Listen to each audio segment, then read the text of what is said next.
കൂട്ടുകാർക്കെല്ലാം പുതിയൊരു വീഡിയോയിലേക്ക് സ്വാഗതം. ഇതിനു മുമ്പ് നമ്മൾ പല വീഡിയോകളായിട്ട് മൾട്ടിമീറ്റർ എന്താണെന്നും അതിൻ്റെ ഉപയോഗം എന്താണെന്നൊക്കെ നമ്മൾ മനസ്സിലാക്കി കഴിഞ്ഞു. അതുപോലെ തന്നെ മൾട്ടിമീറ്റർ ഉപയോഗിച്ച് വോൾട്ടേജും ആംബിയറും കണ്ടിന്യൂറ്റിയും റെസിസ്റ്റൻസും ഒക്കെ എങ്ങനെയാണ് ചെക്ക് ചെയ്തതെന്നൊക്കെ നമ്മൾ മനസ്സിലാക്കി കഴിഞ്ഞു.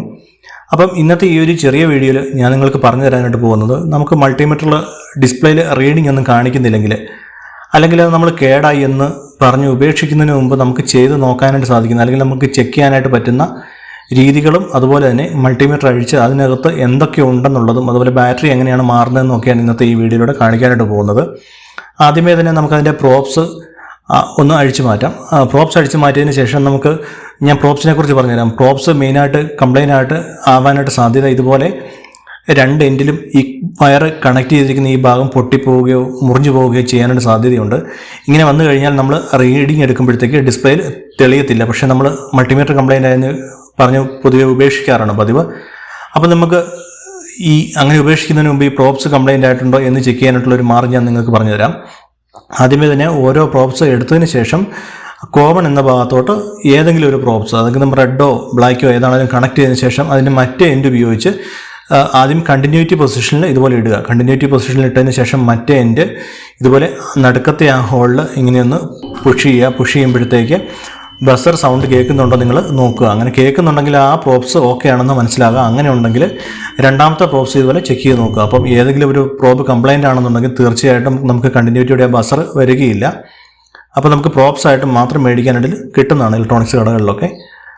അപ്പോൾ നമ്മൾ അങ്ങനെ അത് നോക്കിക്കഴിഞ്ഞു. അപ്പോൾ പ്രോപ്സ് ഓക്കെ ആണ്, അല്ലെങ്കിൽ കംപ്ലൈൻ്റ് ഇല്ല എന്ന് മനസ്സിലാക്കി കഴിഞ്ഞാൽ പിന്നീട് നമുക്ക് ചെക്ക് ചെയ്യാനായിട്ട് സാധിക്കുന്നത് ബാറ്ററിയാണ്. അപ്പോൾ അതിന് മുന്നേ ഞാൻ പറയുകയാണ്, ഈ നോബൊക്കെ തിരിക്കുമ്പോൾ വളരെ സാവധാനം സൂക്ഷിച്ച് തിരിക്കണം. കാലിബ്രേറ്റഡ് ആയിട്ടുള്ള ഐറ്റംസ് ആണ് ഇതൊക്കെ.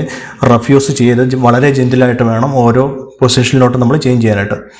പിന്നീട് നമ്മൾ ബാറ്ററി ഊരാനായിട്ട്, അല്ലെങ്കിൽ ബാറ്ററി റീപ്ലേസ് ചെയ്യാനായിട്ട് ഇതുപോലെ പുറവശത്തെ ആ കവർ അഴിച്ച് മാറ്റേണ്ടതായിട്ടുണ്ട്. 2 സ്റ്റാർ സ്ക്രൂ പുറയിലായിട്ട് കാണാനായിട്ട് സാധിക്കും. വലിയ സ്ക്രൂ ഡ്രൈവർ ഒന്നും ഈ ഹോളിനകത്ത് കയറുകയില്ല. അത്യാവശ്യം ചെറിയ സ്ക്രൂ ഡ്രൈവർ മാത്രമേ ഇതിനകത്ത് കയറ്റി നമുക്ക് ഈ സ്ക്രൂ റിമൂവ് ചെയ്യാനായിട്ട് സാധിക്കത്തുള്ളൂ.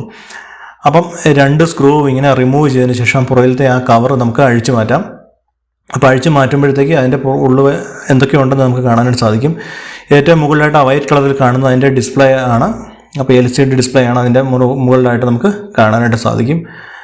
പിന്നീടുള്ളത് ബോർഡും ബാറ്ററിയും മാത്രമാണ്. പ്രത്യേകിച്ച് നമുക്ക് കമ്പോണൻസ് ഒന്നും ഇതിനകത്ത് കാണാൻ സാധിക്കുന്നില്ല. ഒരു കപ്പാസിറ്റർ ഉണ്ട്, അതുപോലെ തന്നെ ഒരു IC കൊടുത്തിട്ടുണ്ട്. ഇതിനകത്താണ് ഇതിൻ്റെ ഡാറ്റ എല്ലാം ഫീഡ് ചെയ്ത് വെച്ചിരിക്കുന്നത്. പിന്നീട് നിങ്ങൾക്ക് കാണാൻ സാധിക്കും ഇതിൻ്റെ ബസർ. നമ്മൾ കണ്ടിന്യൂറ്റി ഒക്കെ നോക്കുമ്പോഴത്തേക്ക് നമുക്ക് അലാം ലഭിക്കുന്നത് ഈ ബസറിൽ നിന്നാണ്. അപ്പം ഈ ബസർ കംപ്ലൈൻ്റ് ആയാൽ നമുക്ക് അലാം ലഭിക്കുകയില്ല. പിന്നീട് ഒരു ജമ്പർ അല്ലെങ്കിൽ ഒരു ഫ്യൂസ് നമുക്ക് കാണാനായിട്ട് സാധിക്കും. ഞാൻ നേരത്തെ പറഞ്ഞിട്ടുണ്ടെന്ന് 10 ആംബിയർ വരെയുള്ള DC ആംബിയർ നമുക്ക് ചെക്ക് ചെയ്യാനായിട്ട് ഇതുപോലെ മുകളിലുള്ള ആ ഹോളിലോട്ട് പ്രോബ് കണക്ട് ചെയ്തതിന് ശേഷമേ ചെക്ക് ചെയ്യാനായിട്ട് പാടുള്ളൂ. അപ്പോൾ അതിൽ കൂടുതലുള്ള ലോഡ് വന്നു കഴിഞ്ഞെങ്കിൽ നമ്മുടെ മൾട്ടിമീറ്ററിനെ സേഫ് ആക്കാൻ വേണ്ടി അവർ ഫ്യൂസ് കൊടുത്തിട്ടുണ്ട്. അപ്പോൾ ആ ഫ്യൂസ് പോവുകയും മൾട്ടിമീറ്റർ സേഫ് ആവുകയും ചെയ്യും.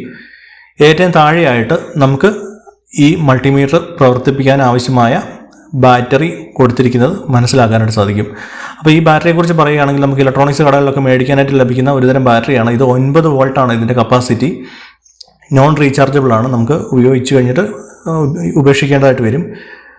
അപ്പം 15 രൂപ തൊട്ട് 20 രൂപയൊക്കെയാണ് ഇതിൻ്റെ പരമാവധി വിലയായിട്ട് കടക്കാർ വാങ്ങുന്നത്. അപ്പോൾ ഈ ബാറ്ററി കംപ്ലൈൻ്റ് ആയി കഴിഞ്ഞാൽ ഇതുപോലെ ഊരിയെടുത്തതിന് ശേഷം നമുക്ക് പുതിയത് റീപ്ലേസ് ചെയ്യേണ്ടതായിട്ടുണ്ട്. അപ്പം പിന്നോ കാര്യങ്ങളോ ഒന്നുമില്ല. 2 സ്പ്രിങ് ആണ് കൊടുത്തിരിക്കുന്നത്. പോസിറ്റീവ് നെഗറ്റീവ് മാറാതെ കൊടുക്കണം. ബാറ്ററിയുടെ താഴെ വശത്തായിട്ട് തന്നെ അത് ബാറ്ററി കൊടുക്കേണ്ട രീതിയും എത്ര വോൾട്ടേജ് ആണെന്നും പോസിറ്റീവ് നെഗറ്റീവ് മാറാതെ എവിടെയാണ് കണക്ട് ചെയ്യേണ്ടതെന്നൊക്കെ കൊടുത്തിട്ടുണ്ട്. അപ്പം അത് തെറ്റാതെ ഇതിനകത്ത് നമ്മൾ ആ പൊസിഷൻ നോക്കി തന്നെ ഇട്ടതിന് ശേഷമാണ് കവർ അടച്ച് മൾട്ടിമീറ്റർ വീണ്ടും ഉപയോഗിക്കേണ്ടത്. അപ്പോൾ വളരെ സിമ്പിളായിട്ട് ഏതൊരു സാധാരണക്കാരനും ഈ ബാറ്ററി റീപ്ലേസ് ചെയ്യാനും അതുപോലെ തന്നെ പ്രോപ്സ് ചെക്ക് ചെയ്യാനായിട്ട് സാധിക്കുന്നതാണ്. 160 രൂപ തൊട്ട് 180 രൂപ വരെയാണ് ഇതുപോലെ മൾട്ടിമീറ്റർ കടയിലുള്ള വില. അതുകൊണ്ട് തന്നെ എത്ര നാളും നിൽക്കും എന്നൊന്നും നമുക്ക് പറയാനായിട്ട് സാധിക്കുകയില്ല. അപ്പം ബ്രാൻഡഡ് ആയിട്ടുള്ള മൾട്ടിമീറ്റർ മേടിച്ചു കഴിഞ്ഞാൽ നല്ല പൈസ ആവുന്നതാണ്. പക്ഷേ നമ്മുടെ വീട്ടാവശ്യങ്ങൾക്ക്, ചെറിയ ചെറിയ ആവശ്യങ്ങൾക്കൊക്കെ ഇത്രയും ചെറിയ മൾട്ടിമീറ്റർ തന്നെ ധാരാളമാണ് നമുക്ക്. കാരണം വോൾട്ടേജും കണ്ടിന്യൂറ്റിയും മാത്രമാണ് ഒരു സാധാരണക്കാരൻ ഈ മൾട്ടിമീറ്റർ ഉപയോഗിച്ച് ചെയ്യുന്നത്. അപ്പോൾ ആ ലോക്കിലിട്ടതിന് ശേഷം കവർ അടച്ച് സ്ക്രൂ ടൈറ്റ് ചെയ്തതിന് ശേഷം നമുക്ക് വീണ്ടും ഉപയോഗിക്കാനായിട്ട് സാധിക്കുന്നതാണ്. വീഡിയോ ഇഷ്ടപ്പെടുകയാണെങ്കിൽ ലൈക്ക് ചെയ്യാനും കമൻറ്റ് ചെയ്യാനും കൂട്ടുകാർക്കൂടെ ഷെയർ ചെയ്യാനും മറക്കരുത്. ചാനൽ ആദ്യമായിട്ടാണ് കാണുന്നതെങ്കിൽ സബ്സ്ക്രൈബ് ചെയ്യുകയും ചെയ്യുക. നല്ലൊരു വീഡിയോ ആയിട്ട് വീണ്ടും വരുന്നതായിരിക്കും. നന്ദി.